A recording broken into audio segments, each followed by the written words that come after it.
જાળવવાનું છે। પછી આપણે વચનોની સેવામાં પણ જઈશું। તે પહેલાં આપણે સાક્ષ્યો થોડો સાંભળીએ। બેન માટે આપણે તાળી પાડીને તેઓને આપણે આગળ બોલાવીએ।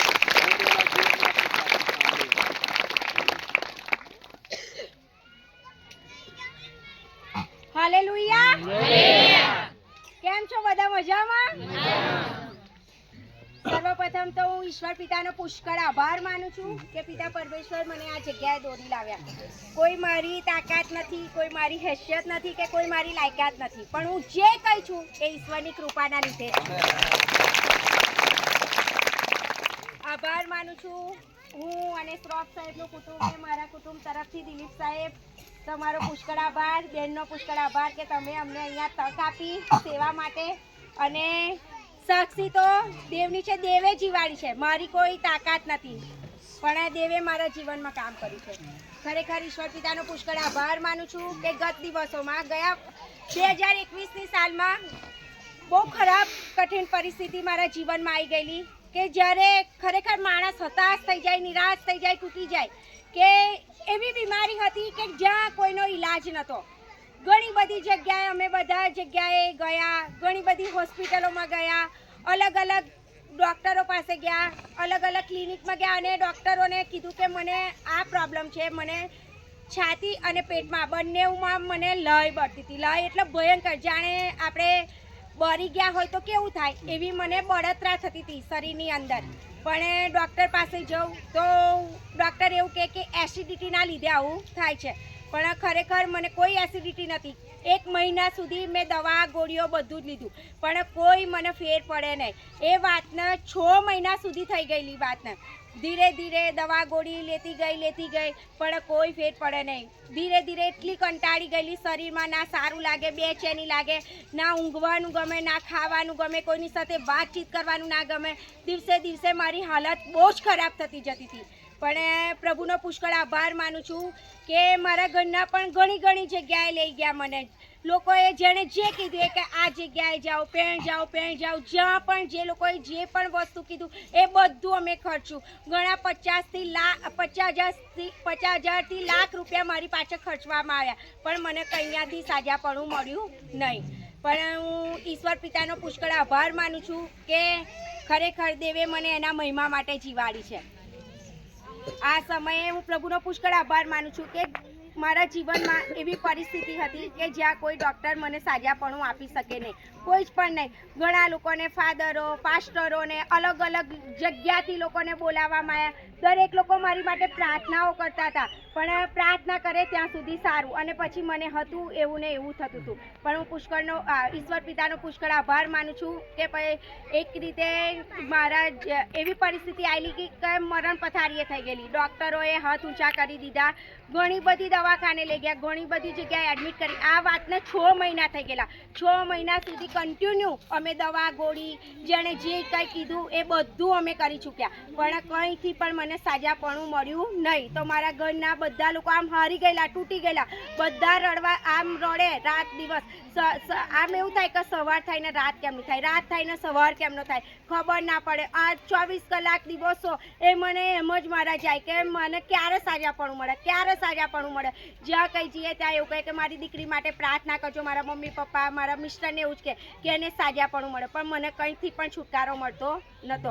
પણ પ્રભુનો પુષ્કળ આભાર માનું છું, એવા સમયોમાં ડૉક્ટરે જ્યારે કહી દીધું કે હવે આ બેનની કોઈ શક્યતા બચવાની નથી, હવે આ બેન જીવી શકશે નહીં, તમે એમને ઘરે લઈ જાઓ કાં તો અમદાવાદ સિવિલ હોસ્પિટલમાં લઈ જાઓ।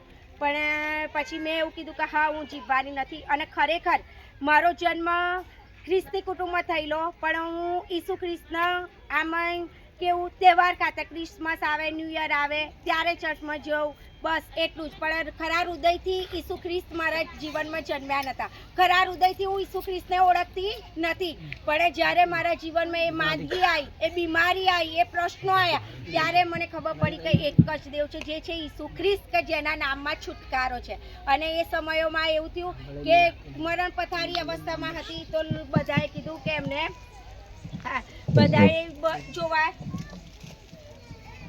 બધા લોકો મને ઘરે જોવા આવે, કેમ કે વાતના 6 મહિના થઈ ગયા, કેમ કે 6 મહિના પછી મને જો એકદમ આવી હલતી ચાલતી હોય અને અચાનક બીમારી આવી જાય તો કોઈ વિશ્વાસ ના કરે, પણ પછી ઘણી બધી જગ્યાએ પણ કોઈ ફેર ના પડે. પછી જ્યારે મને ઘરે લાવવામાં આવી ત્યારે ઘણા લોકો આવું બધા આપણે લેડીઝો બધી સ્ત્રીઓ બધા બેસવા આવે અને જેમ જોવો ને એમ રડવા જ માંડે. કેમ કે નડિયાદ પાસે મારું એક ગામ આવ્યું અને બધા જોઈને રડવા માંડે. મારી મમ્મી પણ રડે કે હવે કોઈ એ નહીં. ત્યારે મારો બાળક 3 વર્ષનો હતો.